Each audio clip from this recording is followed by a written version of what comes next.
first, welcome everyone for joining. Did you know women make up only 22.4% of all small business owners in the US, according to the Small Business Trends? We are so honored to be hosting this panel with amazing women entrepreneurs, all GSM alum, to share their journey of starting their own business. My name is Jess Chang. I am a second-year MBA candidate at GSM and also the president of Women in Leadership Bay Area WiLBA. Thank you for joining us tonight. I first wanted to give a quick overview of what WiLBA is about. So our mission is to convene, connect, support, and develop the GSM's future women leaders. And everyone, all GSM Bay Area students or all GSM are welcome and participate to support the club.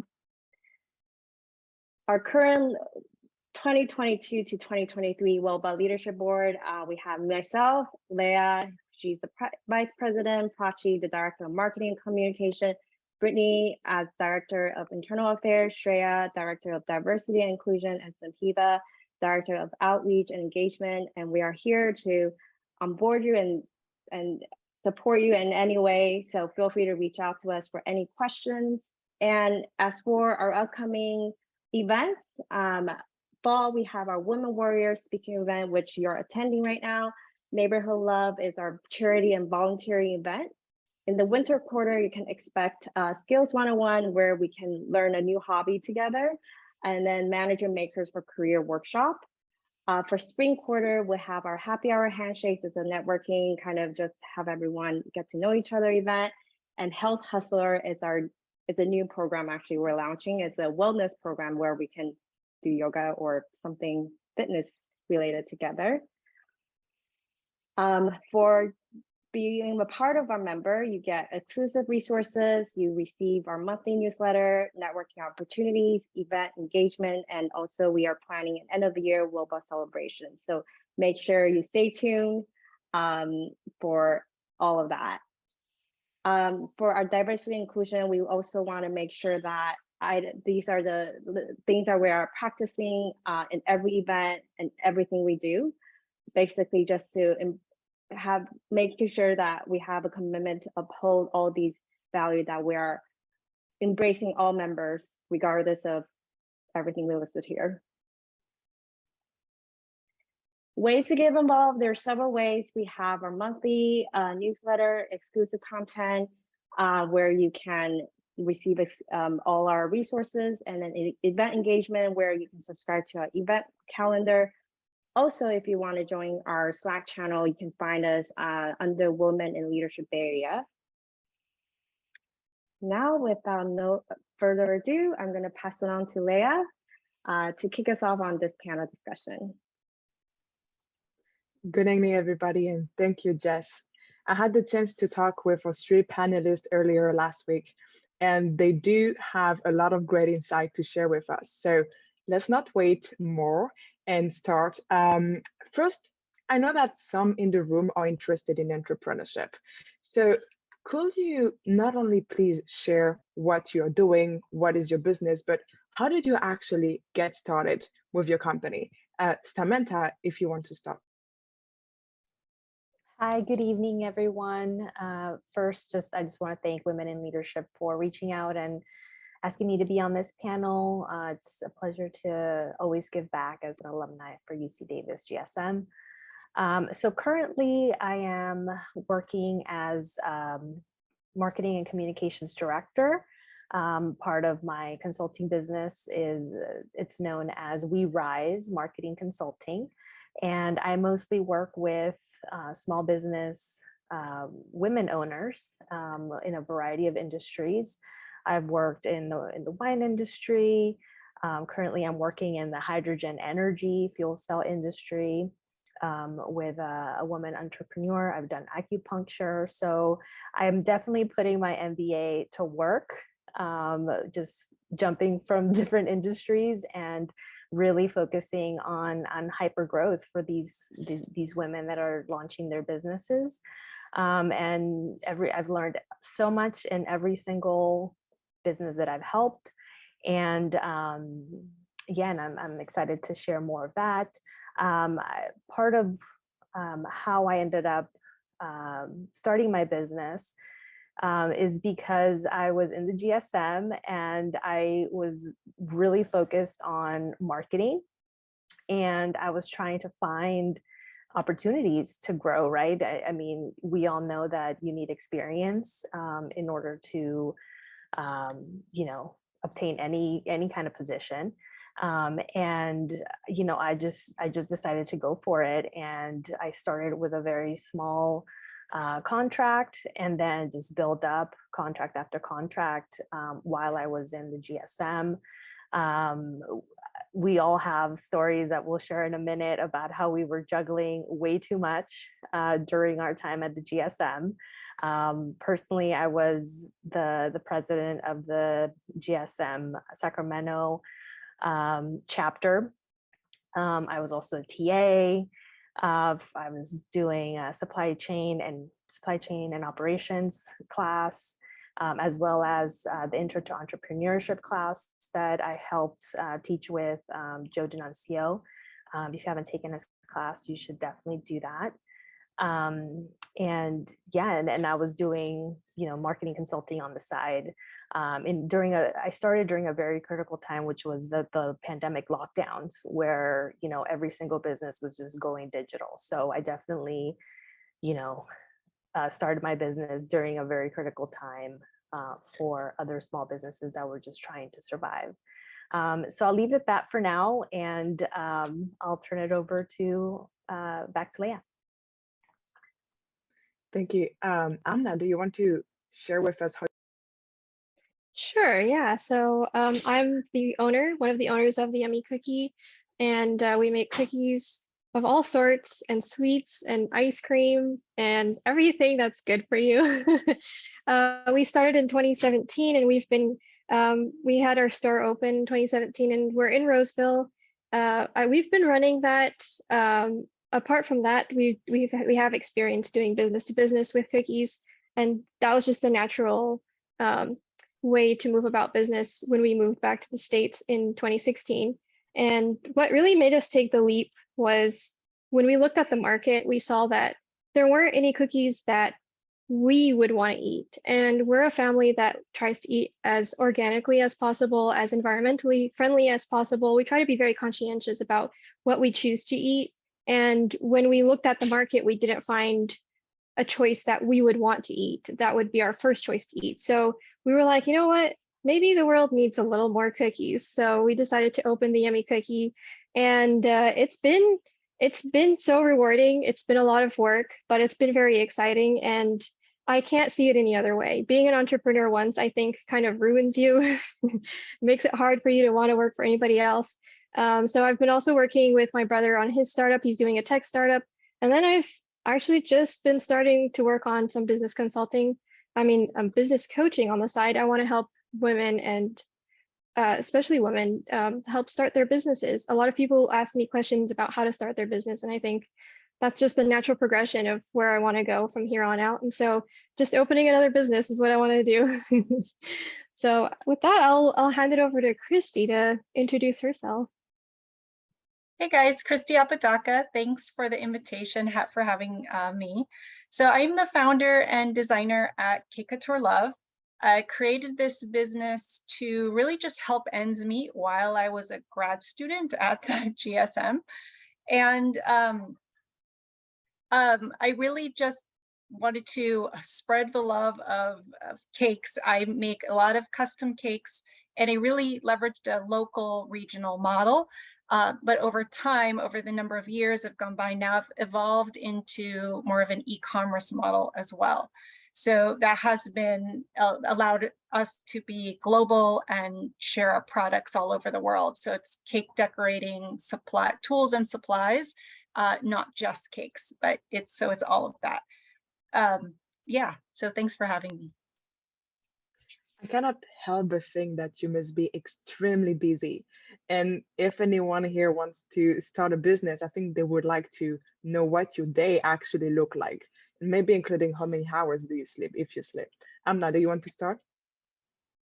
Yes, of course. So my day right now looks a lot less busy than it did before, but it's still very busy, no doubt about it. I read this book called Why We Sleep, and since then I've been trying to prioritize an 8-hour sleep, but that never really happens because I usually end up in bed around midnight-ish, and then I usually get up around 6 a.m.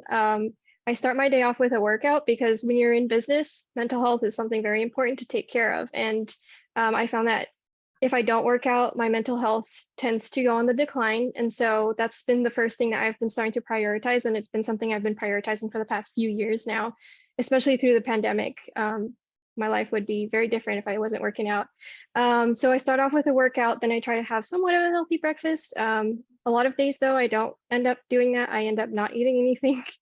And I head out the door. So if I'm working at the store, I will be right at the store around 9 a.m. where I bake the cookies and prepare for opening, which is at 10 now. We open at 10. And I'm usually there like developing recipes. And like now, for example, I'm working on fall recipes. We're doing pumpkin pies and pecan pies. And so I'm developing recipes, testing them out.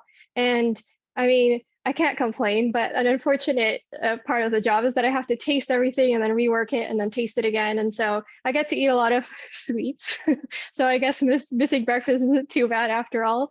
Then after that, I will usually stay at work until around, we aim to finish at 4:30, but we usually end up leaving around 5:30. We come home and then I usually try to do some work on my computer related to the business. So at this point, we are looking to try to open a new location or to join farmers markets. And so I've been working on that. And then on days where I have classes, I usually don't go to the store anymore. I used to, but it was just too much. And I live about an hour away, so that commute has been a little crazy.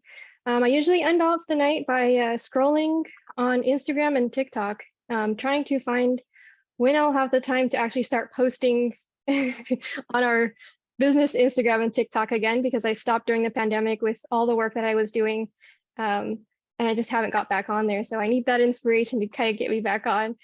With that, pretty much my day is over. I try to relax. And I think that's why I end up sleeping so late, because by the time I get home and I finish all other work that I have to do, which is homework or TA work or whatever else there is, it's 9 o'clock and then I want to watch a movie or something. And lo and behold, we're at midnight. So that's kind of pretty much what my day looks like. It seems like not a lot happens, but in those hours that I'm at work, I do so many different things that it's just impossible to list, I guess you could say. But yeah, with that, I think maybe I'll hand it over to Sam to tell us about her day. Yeah, thank you on that. I can help you with that Instagram stuff if you need it. So I mean, my schedule kind of changes with every client. So right now, it's very busy. I only have one client because it's just too busy. So I try to get up at 5 a.m. I don't do a workout in the morning.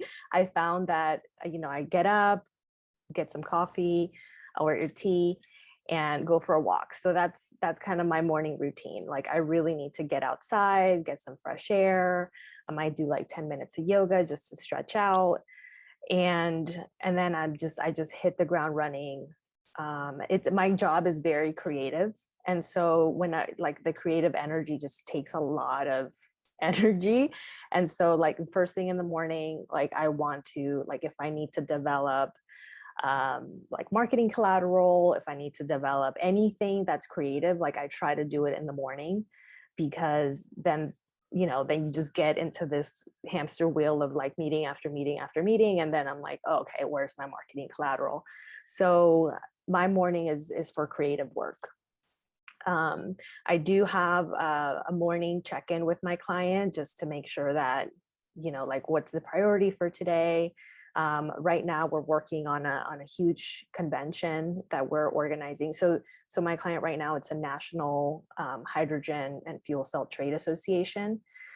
So last week we were in Arizona scoping out the location for this convention. Next week I'm going to be in DC you know, accompanying the CEO and her speaking engagements, documenting her speaking engagements, and then doing the networking that I need to do to support my client.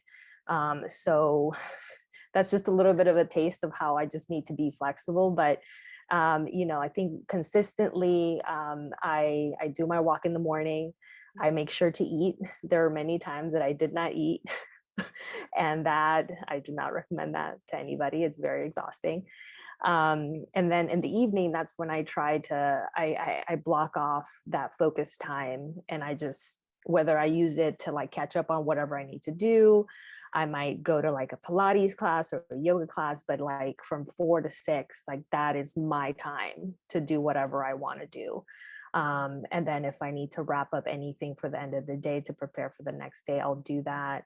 Make sure I like, you know, have some Zen time for myself and before I go to bed, and then start over the next day. So thank you. I'll turn it to Christy.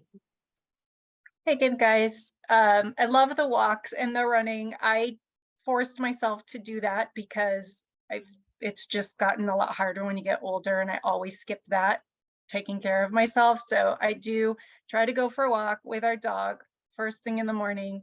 And actually, to be fully transparent, the entrepreneur work I do is aside from my day job. So during the day, I am a technology consultant with Information Services Group, and I spend my day with clients and deliverables and all of those things. When it comes to the business, the cake business, I will have custom cake orders. I'll have e-commerce orders. Those get either work on certain tasks for those things in the evening.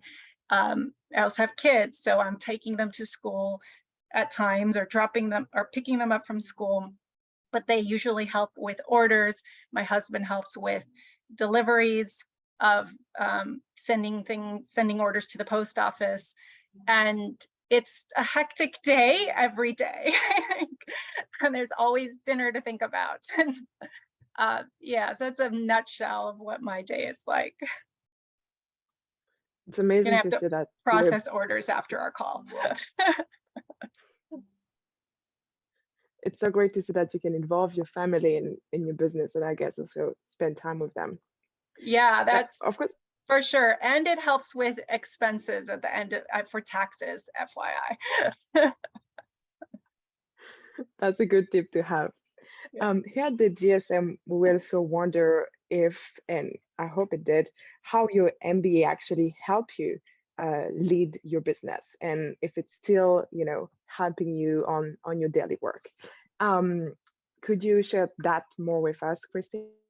Yeah, thanks for the question. So the MBA helped me in 2 ways.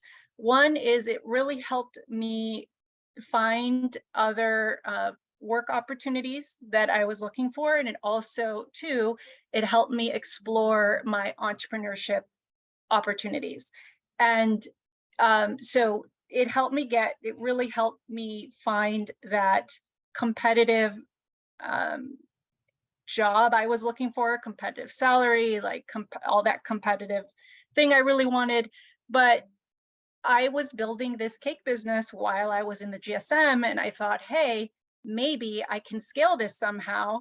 And I took an entrepreneurship clinic class as well as the business model class, I think it was called, with I'm forgetting his name, but the entrepreneurship clinic, I don't know if it's still there. It was a 1-unit class, but that gave me an opportunity to pitch the cake business with a team to actual investors. And in the class, they literally gave me a $1 million investment offer. So it was really exciting and kind of fun to experience that. I didn't take it, however. Decided for our family, it was just, my husband has less appetite for risk. So, and this is fine. It keeps my hobby business fun instead of work. So it's worked out for me, but it actually gave me those sort of 2 opportunities that I was able to just kind of continue to to work with through these years. Thanks, Leah. Pass it to Amna. Sure, yeah. So the MBA has been such a help for our business, specifically because it's been something that everybody else has been excited about while I was in the MBA. I've had so many students be like, can we use the Yummy Cookie as our class project? And specifically in the operations class, the group I was in, I was like, I'm never going to be one to tell everybody else that let's do the Yummy Cookie because I don't want to like impose my business on anybody else.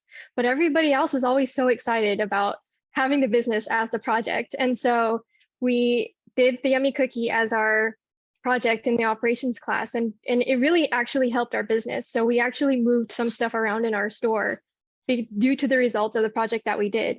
And there are so many other classes that we've taken over the past 3 years that I've taken classes that have really helped build the business in ways, and I think will help build the business even more in the future. And I think specifically the strategy class, a lot of those classes that are the core classes that we were required to take are really helpful to understanding how businesses work now and helping them grow in the future.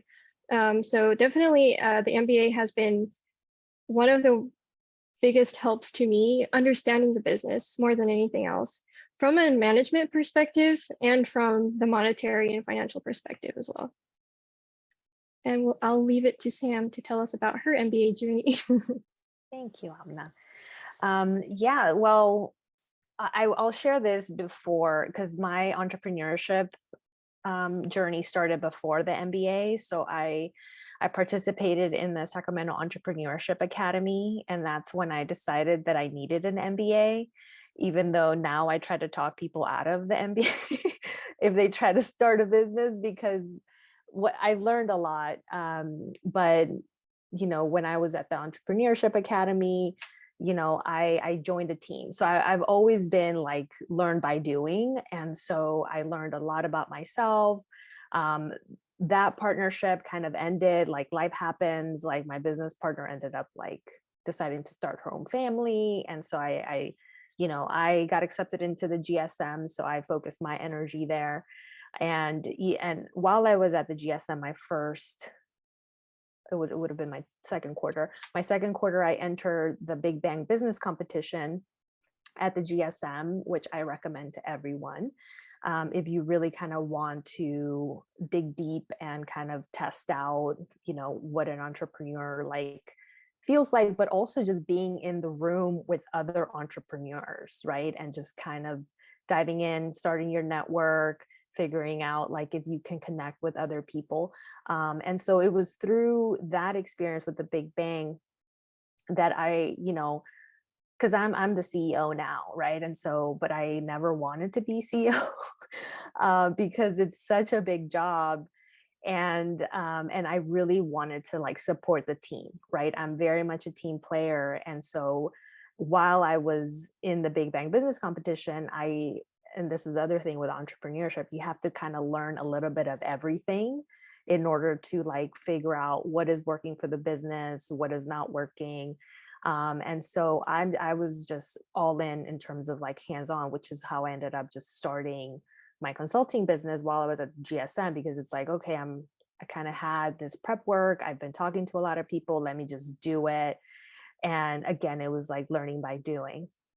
And so when I finally finished my MBA, you know, having gone through all of the courses and kind of, you know, evolving through the pandemic, and now we're post-pandemic, like even that was like such a important time to be in business school, in my perspective, to really kind of, you know, because we were in the middle of it, right? Like these dynamic changes for every single company, small or large.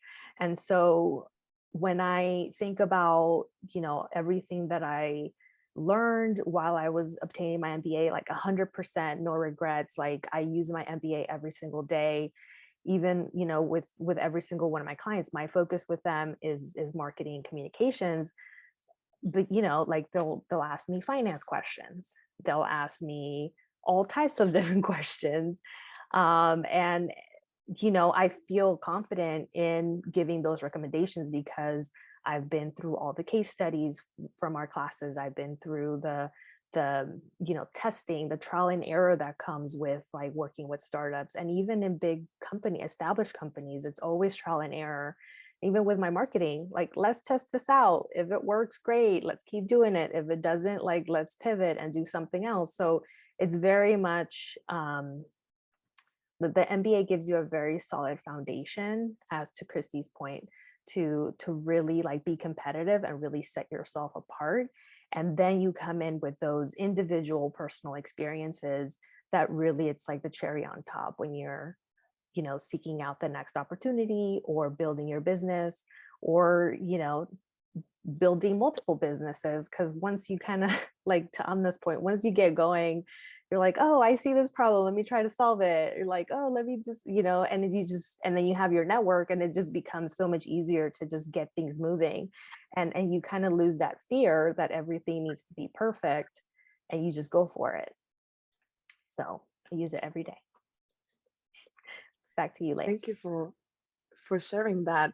There's another question about the GSM, and I think that students in the room will want to start taking notes right here.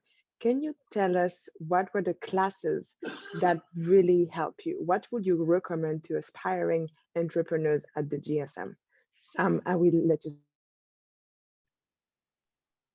Thank you. I don't know why, but it's all the classes that I would never take again that come to mind first. But let me switch. Okay. My favorite class in the GSM was a 1-unit class, and it's climate change impact on business.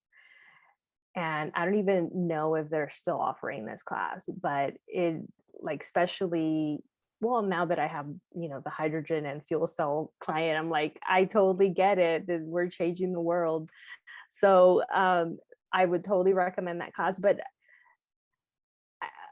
I mean, there's so many classes that I would recommend. One of the things, I think, before I kind of go down the list, is just like, I think it was like my 3rd year that I finally understood that the MBA is a liberal arts degree. So literally just have fun with it. Like, take the classes that you find interesting. And that's what I did. And that's why I decided to kind of dabble in different things. I mean, I took the, required finance classes and all of that, accounting, which I totally did enjoy, but every day I use that information.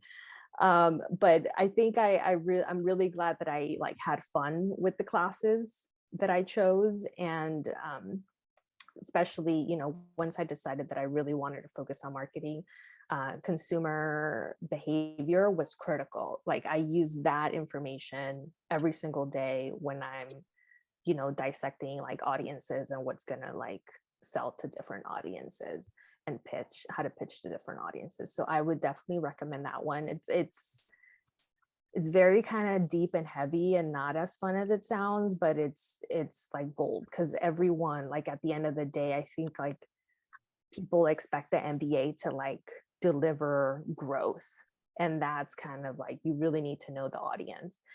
So consumer behavior was critical. And now to Amna. Sweet. Yeah. The classes that have really, I think, changed my mind on entrepreneurship, and then also helped me with my business in real time. The first class that comes to mind is branding. Vanessa Ericardi, this is her first year doing the class. She did it last spring, and that was her first time doing that class. And that was a class that really changed my mind on how you should like market your business, but also brand your business and brand yourself as a business, because you yourself can be a business if you really think about it. And that was really helpful. That kind of really changed my way of even thinking about how I run my business altogether. Then there were the classes that I did not enjoy at all. I didn't enjoy finance, but that is definitely coming in clutch in real life. So take those classes. I took an extra finance class with Professor Ayako Yasuda, and it's about venture capital and all that. And that's really helping me with my brother's startup. and I struggled through that class, and I thought I was going to fail that class, but that's the class that gave me the most information that I'm using in real time. Another class that I'm really enjoying right now is innovation class. I'm taking an innovation class with Dr. Hargadon. He's talking about how innovation works.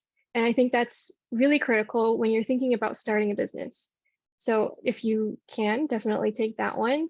And finally, the last one I would like to share is the pricing class. I took a pricing class with Professor Jesse Catlin about how to price your business, whether it's your products, your services. It kind of gave me a new perspective on how to think about pricing. We price our things very intuitively, and surprisingly, it turns out very similar to how the class tells you to price your stuff. But I didn't know how it works from the back end. I just kind of like, we look around at the market, see what's out there, and it's like, okay, people are willing to spend this much money. You don't really know the details on how it works, but that really opened my eyes to how that works. So those are the classes that I would recommend everyone to take. And now if Christy can share the courses. Well, now I know the classes I missed taking. I should have taken marketing and branding, and I missed those.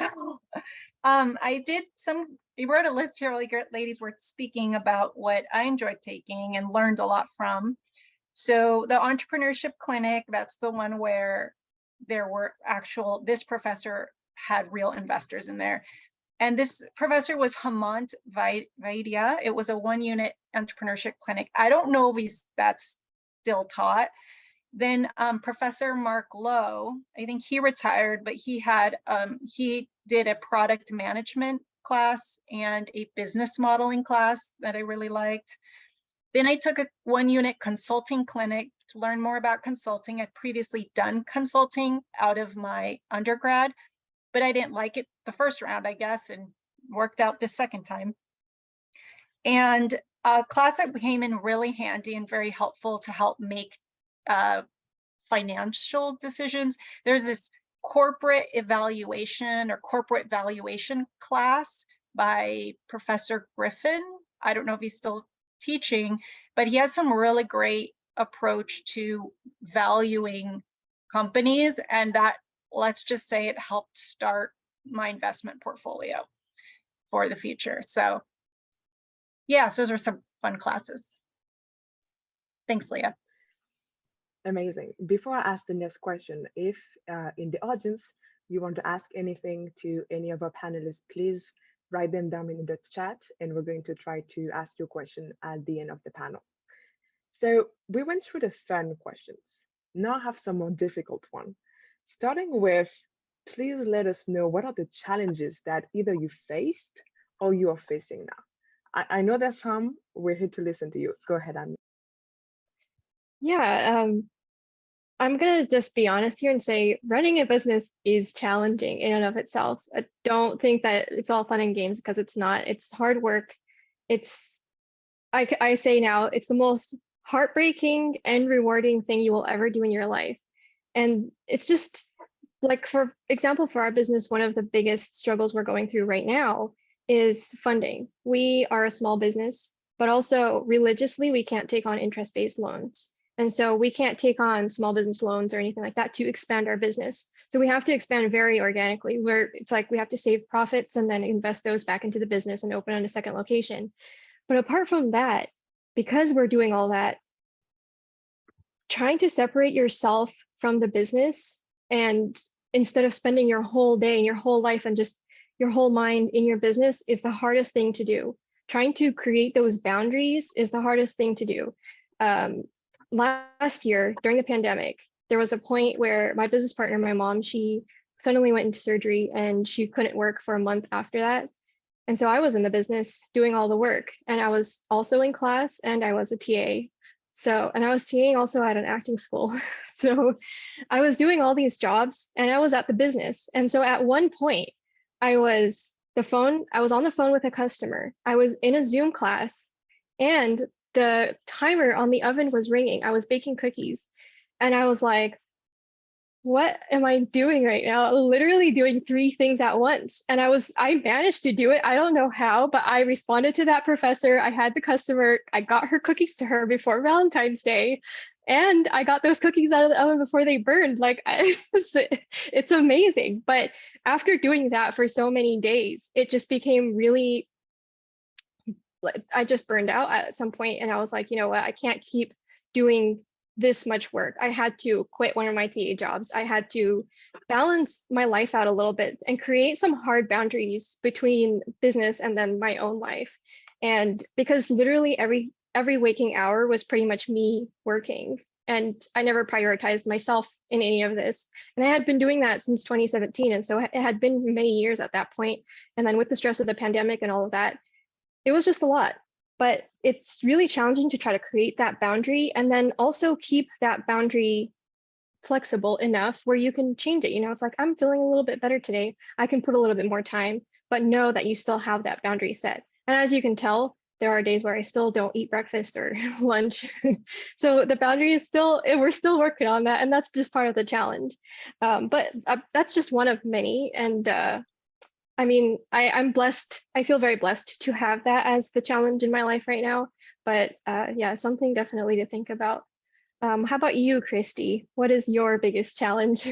Yeah, I'll share one of my very biggest challenges. Everything you said is right. The challenges are everywhere and they're endless. There's so much, you can list so many things, but one of my personal biggest challenge was that I found that I'm very limited in certain, so like, I think it was Samantha that said, you have to do so many things. You have to do a little bit of everything.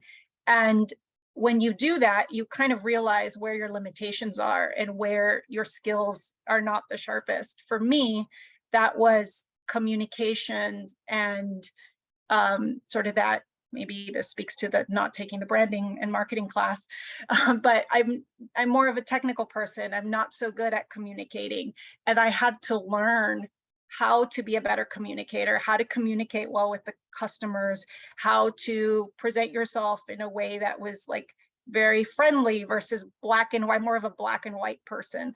And I had to learn that, and that was hard. But I've gotten better, but it's just not my strength. So yeah, I would say that's probably my biggest challenge.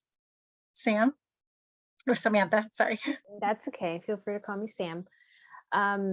Yeah, many challenges. I can definitely relate to both Amna and Christy. Well, now, I mean, because it's been 4 years since I started, and you know, I really had to change my mindset around everything. It feels like, and actually, having the growth mindset, like that's something that is constantly brought up during entrepreneurship classes, and you know, often is, you know, with having the growth mindset around your business and just turning everything on its head and looking at from different perspectives.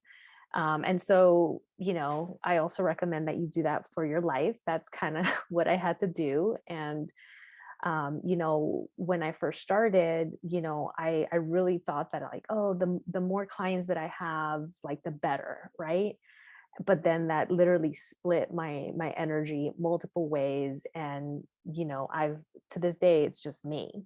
And I do collaborate with other marketers, and I've started to, you know, outsource like video production because it just takes so much time. But, you know, it's stuff that I had to learn along the way because I felt like I had to do everything around marketing and everything around the business. And that, you know, led to burnout. And I wasn't giving myself enough time or my family. And so I think, especially because, you know, as women, like there's a lot of expectations from us, at least I feel it. I still feel it to this day, but, you know, trying to be there for everyone can be really, it can take a toll.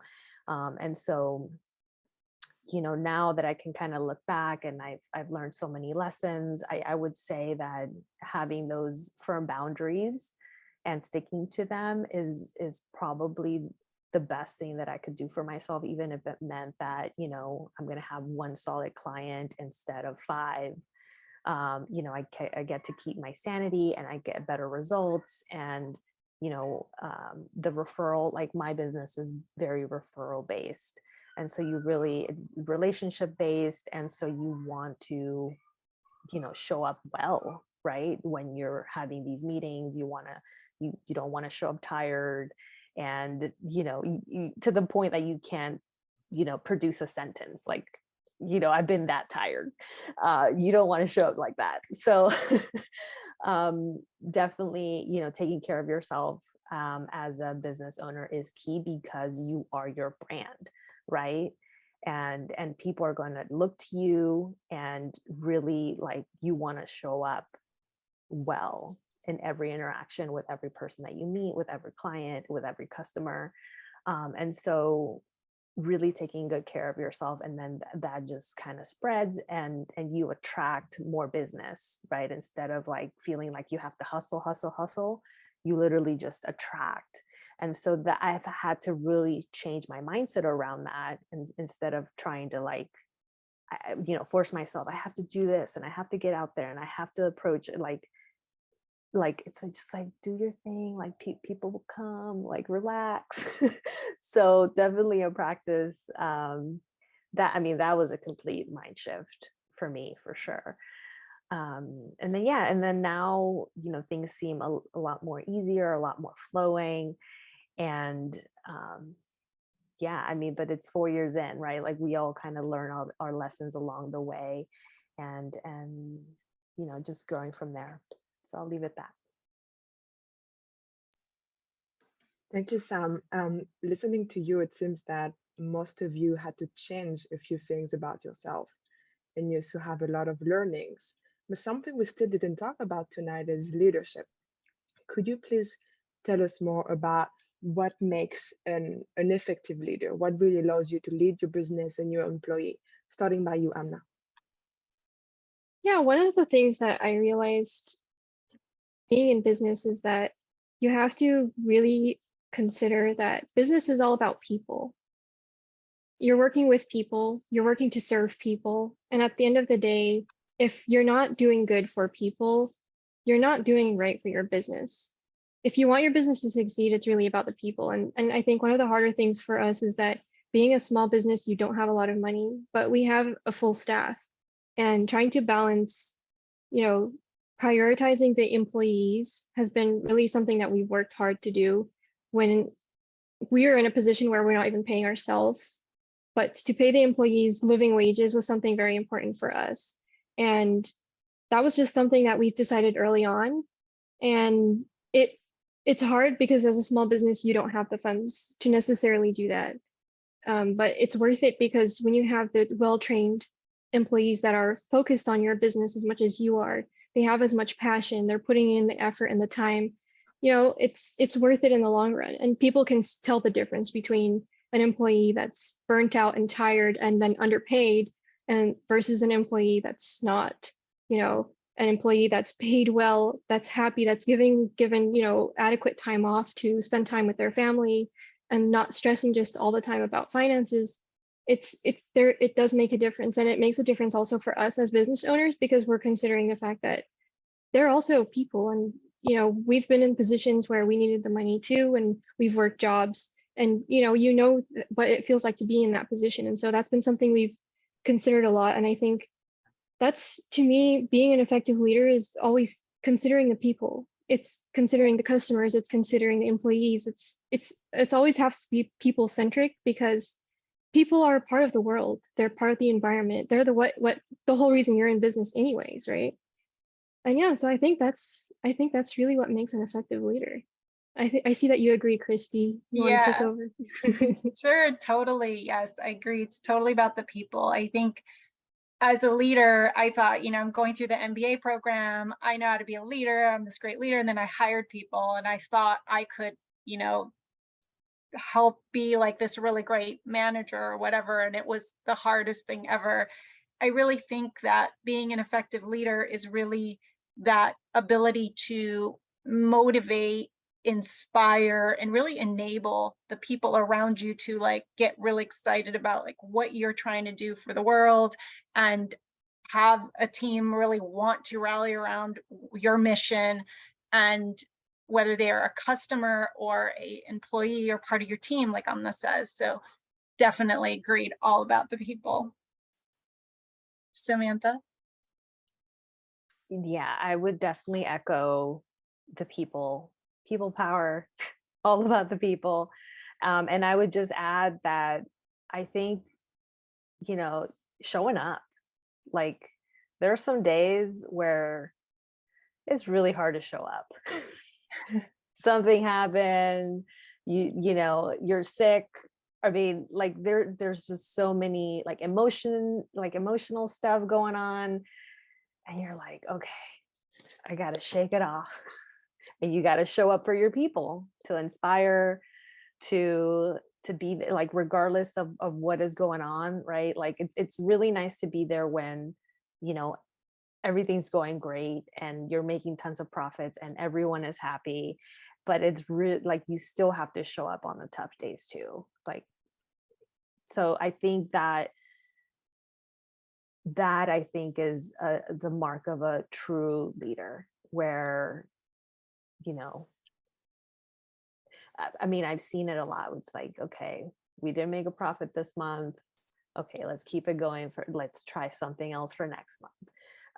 Okay. And actually, I'm gonna kind of hit it on the head, like I mean, maybe you know, or maybe you don't know, but like often like the CEO is not getting paid. The founder is not getting paid.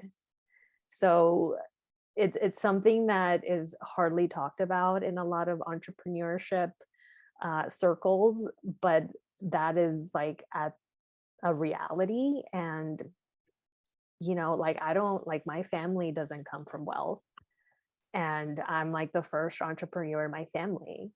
And like there were, when I first started off, it was like really hard, and I'm like, I have an MBA and I'm like not getting paid. Like, what is this? I didn't sign up for this. Nobody told me this was going to happen. But it did. And you just keep it going, and you lean on others, and you lean on your friends, and you lean on your family, you lean on your network, and you really dig deep, and you find that courage to keep going and really believe in what you're doing and how you're helping people and the businesses that you're working with. And you're like, this is gonna work. And it might take longer than expected. It usually does. But it will, if you're consistent with it and you have a plan. And I'm not saying it's going to come by magic. Like, you really have, it's a lot of hard work.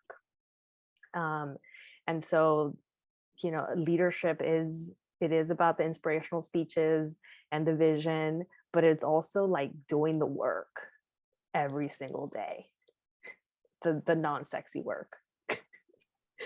So I'll leave it at that. Thank you so much for sharing honest answers that I think are much needed. We have a few questions from the crowd, from students. The first one is for you, Amna.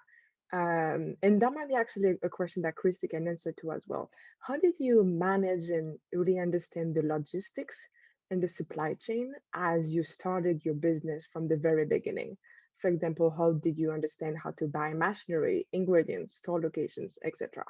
What was kind of the thinking that you went through? So that's actually a very interesting question, because for us, we had very specific metrics upon which we wanted to have our ingredients, and everything that we bought, it had a lot of thought behind it. So we, like I said before, we tend to eat very organic as much as possible, and natural, and try to go to farmers markets and try to get local stuff. And so that was where we looked first. We looked at ingredients that we actually use at home. So we don't eat out a lot, as you would probably guess. And so we use a lot of ingredients like butter, milk, sugar, flour. And we just looked at the ingredients that we buy at home and said, is there a wholesaler for these ingredients? And then how much is that going to cost? And based on that, we kind of worked our way through that. So one of our suppliers is Strauss Milk. They are a company which works with a lot of small farms here in California, and they do organic milk. And then Alexandra Family, they do eggs. Those are the two companies that we went to look for right at the beginning. And luckily, the wholesaler sells both of them together. And so we were lucky enough to be able to work with that. And their minimum purchase was about $200 at the time. So it wasn't too big. So we could start off, working with small amounts. But through COVID, of course, there were some issues. So we had to pivot a little bit and we had to buy more expensive ingredients, or we had to buy ingredients that didn't necessarily always align with what we really wanted them to. But it was just like every other business. You had to figure out how to keep your business running through everything that's going on. And so with that, we kind of were picky with what we had. And then we had to ask those people, because they were the ones that sourced the ingredients for us, what is the next best option? And that's what we went with. We had to trust that things will work out eventually, and they've worked out so far. So yeah, for that part, the ingredients part, that's it. And then for the machinery, it's expensive. But if anyone's looking for starting a business, a lot of businesses unfortunately have closed during COVID. And so there is an influx actually of used machinery out there, and it will work pretty much as good as new, and it will be cheaper than what you're going to buy new. We ended up at the time buying the new stuff. We had a pretty high startup cost because we decided to buy a lot of the things new. But yeah, if you're looking to start a business now, it's a good time to look for all that equipment. It's going to be pretty cheap now. Yeah, I hope that answers the question. Christy, is there anything that you want to add, since you're the store into similar type of? Yeah, sorry, can you repeat the question again, Leah? Sure. Can you tell us more about how you figure out the logistics, the supply chain, buying machinery, buying ingredients, and what to choose as a store Yeah. location? Okay, so it's gotten very diverse in sourcing of either our ingredients or our let's see, products or e-commerce products. So things come from many. So for the local things and ingredients, early on, I tried going through some kind of like food distributor, but their limitations, they're very high in their quantity requirements. So sometimes it worked and sometimes it didn't. So I'd go to what used to be called like a cash and carry around for restaurants, or like a restaurant depot, where you can get some of the some of the ingredients in locally here in Sacramento. That's in terms of ingredients. And then for the e-commerce products, a lot of them I source from China through as you know, Alibaba or AliExpress. There's certain products that I can source from smaller quantities in like AliExpress, or larger quantities like the Alibaba. And then there's also products that we actually make, like physical products that we ship all over the world. We've gotten into over 30 countries or so, but we actually source the materials, like these silicone materials, and actually make these little molds. So we've been very diverse in how we have put together our offerings. And I found it just took digging and figuring out. But I think the more that you kind of can be creative there, I think it gives you a bit of, you just have a lot of more eggs in the basket, and you can kind of shift as you need to. Like maybe when the COVID hit, there were not many, there was still interest in custom cakes, for instance, but it was a lot less, and people were baking more at home. So then like the e-commerce sales went up. So just something to keep in mind when thinking about sourcing products or ingredients. Thank you so much, Christy, Amna, and Sam, for everything that you shared. I've learned a lot. I'm sure a lot of people here learned a lot as well.